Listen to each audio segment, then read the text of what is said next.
hello, everyone. Thank you for tuning in. I am Jay Lee. This is Jay Lee's Corner. This is my review for T.I. and Tiny Friends and Family Hustle, Season 2, Episode 3. Ooh, that's a mouthful. I have to read it because I'll be forgetting the order it go in. However, okay, yes, there's a new intro. I'm going to say it on every video for the next couple of days because I know people watch different videos. I did a whole video about why I had to change my intro. The new song that you just seen, the music with the music of it, and this is an actual song. It's still Karla's song. It's her song called All Right. And you can get that song too on her website, which is www.karlapace.com, and that is in the description box below. I like the new intro. I love my best friend's music, and the reason I changed it, it made me sad. But you know what I'm saying, sometimes it's just this stupid internet and stupid system, and we're still trying to get it to where I might be able to use it. Me and Karla both trying to get it together. But you know what I'm saying, I'm using another one of her songs, so she has tons of songs, so it's not like it's the end of an era. But again, I like the new intro, and if you don't like it, I don't care. Okay, but again, it's still Karla's song, so I'm still supporting my bestie. So let's get into this review. If you have not done so already, though, make sure to subscribe to my channel and become a I almost lost my voice. And become a whole Jaybird. Da da da da da da. I don't know where my voice almost went and all that good shit. But yeah. So the episode, I still like this show. I still need more from Monica, but I like the show. So we see Monica in the studio singing a song that sounds wonderful, okay? It sounds wonderful, okay? But she's still avoiding talking about that divorce, okay? She keeps bringing up how everything else is, she's being a mom and, her working and her mama and daddy who'd have moved out because he got, cancer, all these things, but she's not, like, and I get that she's saying it without saying it, but I feel like if you're going to mention everything else, you're getting a divorce, like you're a single mom now. Because girl, I don't know. Anyway, so, she brings up how, to relieve her stress of whatever she's going through in life, she can always just go to the studio and it makes her feel great. And I get that because I told y'all, when I'm having a hard day, if stuff is just crazy, I love to just get in my car, drive, and sing loudly in the car. So I completely get it. So she also brings up how, what does she need? An assistant. Because she's being pulled and pushed in every single way in her life. Because why? She's a single mom. She divorced. Her mom moved out. Daddy moved out. And she got 3 children. So, she wants a assistant so she can just kind of not be so tied up and getting things done, that assistants usually do. So we see her team, like, you kind of a diva about, like, you want stuff in order, whatever. I'm not a diva. I'm just prepared. And I get that. Sometimes you want things a particular way, so you be prepared for what you want, and you want it that way. I get it. You know what I'm saying? I completely get it. So we do see when she does her interviews for an assistant, and she was smart because she did not interview the assistant herself. Her cousin did it. So it was Tiny and Monica, like, watching on like a TV or whatever, but the cousin interviewed the people, and just they knew they were interviewing to be an assistant for. But sometimes if she in there, they can be lied, they can be fans, all that stuff. So I think that was very, very smart. Monica's a very, very smart person. So a couple people gets interviewed. One girl said, God told me to come to this interview. Okay, that's why I'm here, because Jesus told me to come. And he said, "What do you know who Monica is?" No, I do not. And I'm like, I don't think that's, you can't bring God in this and then just think you're gonna get the job. That's like when people on Apollo, you just sing church songs hoping people just clap for him. Because you can't boo somebody singing a church song. You can't boo somebody singing "In the name of Jesus." You can't boo that. So I think she felt like if I say God sent me here, if they send me away, they might go to hell. And it's like, no, man, you can't do that. You had another person who, was she eager? I don't know. It was another woman who was kind of older, but I'm like, she had a lot of security. If somebody come up, can you block them? Hold up, stop, don't do it. I'm looking like, first of all, mama, no, sit mama down. But she would have been, prepared for things, okay? And then we see this white man with red hair, okay? And I don't know what his name was. I think his name was Ryan. Okay, and Ryan came in and he was an assistant, okay? He came, and I don't mean that because he's white or whatever. I mean, he seemed like the person who was an assistant. And you can have a black or white assistant, but they have to be an assistant. They have to be efficient. And when he said, because the cousin said, you seem kind of overqualified, he said, well, Monica would need someone who's overqualified to be her assistant. And that's true. Even though she may not be packing out arenas all over the world, she pack out places. But I don't know. But I feel like she would need someone who would going to go far and beyond what she needs on a regular basis. And they then had him make a phone call which related to Monica, and she had a fake voice on, like, okay, call, this is the number to this studio. You need to get them to book her studio time today. Okay, today. And you can't get the phone until they do it. So they called, of course, Monica was being difficult. Well, no, we don't have no time. He like, well, who was the manager? Well, manager and so, okay, what's his number?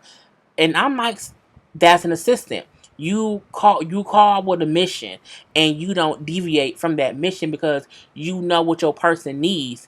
And he was doing that. And I don't know if the other one did that too. And he kind of was not going to get the phone. He like, so and so. Hello. No. We need it. We need it today. It's Monica, R&B singer Monica. Chart topping Monica. We need studio time today. And I'm like, okay, because that's what an assistant should do. So I'm like, okay, so she hasn't made a decision yet, but she wants an assistant.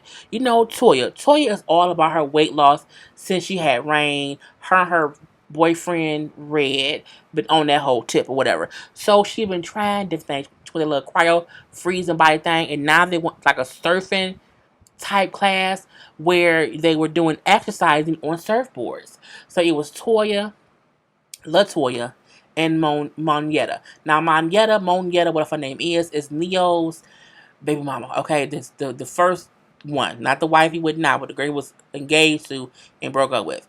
I'm like, okay, so is she like background on here because this like the second episode she done been on. I'm like, are they trying to introduce her to the show? Cause she don't ever say much. She be real, backgroundy, like, if somebody like, hey, and that's it. And we don't hear much else about that. So, they do the whole class or whatever. And, Latoya brings up how she's trying to get her snap back together because she has to go back on Greenleaf. And, this thing she has to do.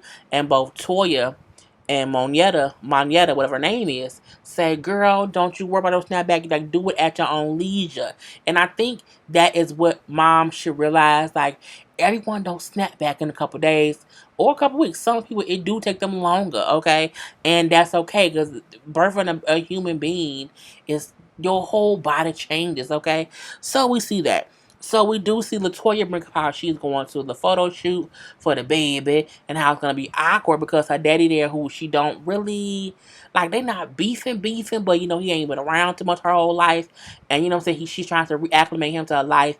And he had a picture of the daughter he took a picture of the granddaughter and Toya, and he showed family who then showed it on the internet. Okay, so the baby picture went out way before she wanted it to.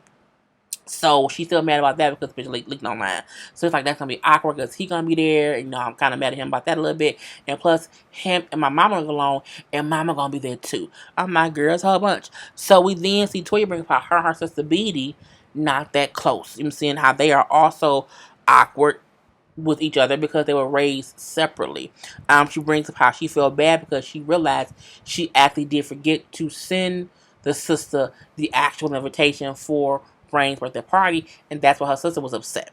So we do see later on that Toya and the sister Beatty have a conversation. Beatty comes over, and for the most part, Beatty said, I feel like, when I'm around you, I just don't feel that sisterly love from you. And sometimes I just, I feel like I'm not wanted. I said, well, that's sad. That's not nice. Oh, poor little Beatty. Toya was like, girl. Well, she didn't check her, but Toya was honest with her. She said, you know what, due to our parents and whatever, how we were raised, we weren't really raised as siblings. You know what I'm saying? So, and that's true. Even though you share the same blood with somebody, it sometimes does not necessarily guarantee that y'all will have that sisterly or sibling bond when y'all were raised separate. Like me, my sister Veronica, my brother Lil Stacy, we are siblings. Okay, because we were raised together. However, I have half siblings on my bio dad side who, even though we share the same blood, we don't have a sibling connection. We weren't raised together. Like, I don't know them, so it's awkward. So I don't really talk to them that often because I don't, you know what I'm saying? Like, I don't know them. Like, it's really crazy. Wish we would get closer, but I mean, girl, I don't know. Anyway, so Toya brings up how for her, she's like, I feel like the outsider. I feel like I'm the outsider who always gets attacked, mainly because people expect me to do things because you know what I'm saying. I happen to marry a rapper or whatever, and I have this life or whatever. But you know what I'm saying. I hurt like everybody else do. You know what I'm saying. I have issues too, and I feel like people kind of push me away or whatever, and so she brings up how you were raised by the aunt. You was in private school. You smart. You smart. You was intelligent. You know what I'm saying? You a great person, whatever, and you're independent. So that's great. But she also brings up how we were raised to like you was raised one way. I was raised one way. We was lucky enough to have some stability, whereas our brothers did not have that. And she's like, now you see how it is. Two of our brothers are dead.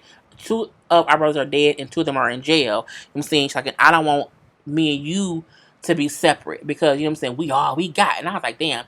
And I think when she said that, BD realized Toya was not even really against her.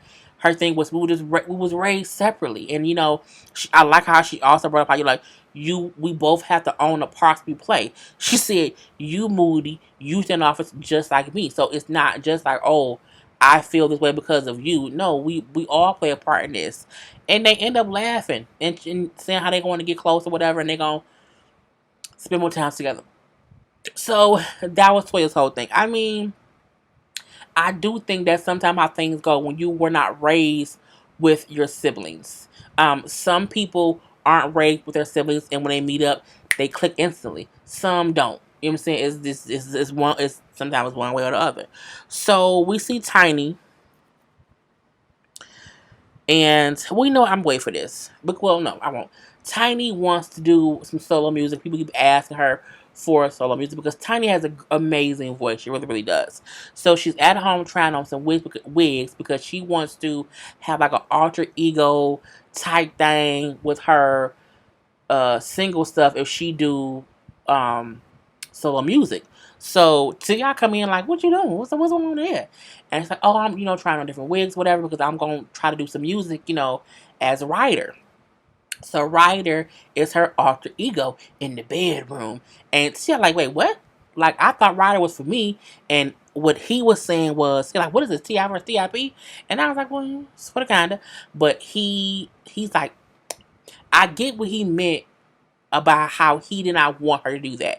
His thing was for him, he has one vision of who Ryder is. Ryder is the girl that is his wife, freaky dicky dicky sad, and when she come out, she do freaky dicky things, and he don't get how that can translate onto television of proportions is not explicit. So his thing is, I know this freaky deaky person who be out here probably doing backflips and sucking dick and swallowing or whatever. How will you bring? I don't want nobody knowing that persona, that ego. Okay, and so for him, he like that. That's your bedroom ego. I don't want to because you do some freaking dick. And I get that. I do. However, she like him said, well, I want to do something different, and I don't think it was even him telling her don't do solo music. His issue was Ryder is my sex partner in the bedroom who should only be seen by me. And so it's weird that you want to have that as your public persona. Okay. So we see that whole thing. Anyway, we then see Monica, Tiny, and Latoya meet up, okay? And they bring up how, they don't miss breastfeeding because Latoya is breastfeeding now and latching on and all that stuff. So plus she can't drink. So we see Monica bring up how, how hard it is being an independent artist, having to pay all the bills of being the musician in the family is hard. Okay, it's hard out here for a pimp when you're the musician.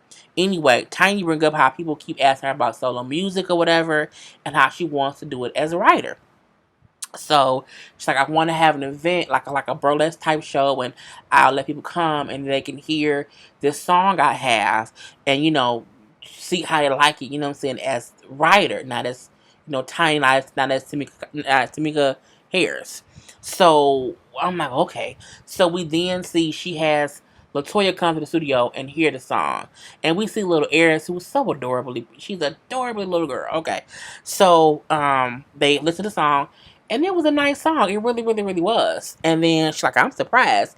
Now the song is a little bit sort of kinda. It was called I fucking love you. And saying, she touched on how, the whole ass that thing he was caught doing. There's different things he has went on with them. And her saying like, I still fucking love you. Point to the periods. And I'm like, well, that's her husband. It is what it is. So, T.I. come in or whatever, because he has not heard the song at all at this point in time. And, she said, well, T.I. said before, like, the reason I shouldn't do solo music is because no one wants to hear an older woman sing about love. And I said, well, T.I., you sound dumb. Because, I mean, we love stuff like that. As long as it's a good song. And Tiny not even old, okay? But I get he probably said it in a joking way. Anyway, he come in, he joking or whatever about how, their relationship has been very, very hard. They have overcame a lot of things. And when Toya said, you know what, but me and Tommy been through things, he's like, well, you ain't been through what we went through. And they haven't. Okay, they have not. However, he says, I recognize how weak my flesh is. And I'm like, well, that's okay. That's one thing, whatever. And then Latoya said, that's true, but God gave you a gift in Tiny. And I'm like, I think that's true too. Tip then say, God was surrounded by people who were shicey. God was righteous. His disciples wasn't. If God came to earth or God came to the world, he want me to hang out with him because I have some issues. I'm like, Tip, shut up. But it was cute to see him kissing and hugging on Tiny. It's cute to see that he do support her. His whole issue is, I don't want my sex slave partner out here sucking dick on TV. I don't want that. I don't need that persona out in these streets. Okay. So, that whole thing. Now with Latoya, girl, look. She had the little, photo shoot for the daughter. The daughter is adorable. But her mama, her daddy there. Okay, the daddy get there first. And Toya also came because Toya suggested the photographer. So when Toya get there and she's talking to her daddy, Toya is talking to Latoya daddy. And then the daddy bring up how, her mama gonna come, her mama still hate me, I'm saying, because he said I was young and I was dumb. I was young and I was dumb. But before that, he came to the house and met the baby for the first time. Cool. Anyway, so at the photo shoot, when her mama get there, the mood does change. And you can tell she's avoiding talking to him. He kind of trying to speak, but he don't want to interrupt her when she's talking. It was real awkward. He wasn't around much. Him and the mama got divorced when she was like 10, and it's been weird shit ever since. So he's just not kind of coming around in her life, and he don't really be around all the time either. So it's that whole situation. So they how about y'all to go out and talk, because it was just too much tension in the air. And so they go out on the little patio. They was kind of arguing, mainly because what I appreciated was the mama look, what she really said was I can't force you to be active in their lives so that you can get the love you deserve from your kids and your grandkids. They love you. They want to be around you. And it ain't my fault that you wasn't around despite what you may think. Because, I would try to visit, or I didn't know where they were. And, I wouldn't know when they was in town. Basically bullshit. And so when she said, I can't force you to be active in their lives anymore. I can't. You have to, knowingly want that and do that. and know that you deserve that love. And he agreed. He like, you know what, you're right. You're absolutely, you can't, you know what I'm saying? I have to just be more active in the situation. And they hug it out, shaking hands it out, and they go back in. Everything was cool. And they took the baby pictures, and she was a gorgeous baby, okay? Gorgeous baby. The pictures came out a while ago. I have pictures because I'm just, it's a long day. Anyway, the last thing that we see is, Tiny has her little listening party for Ryder and her song. Now, when she walked in as Ryder, she ain't look no different than Tiny.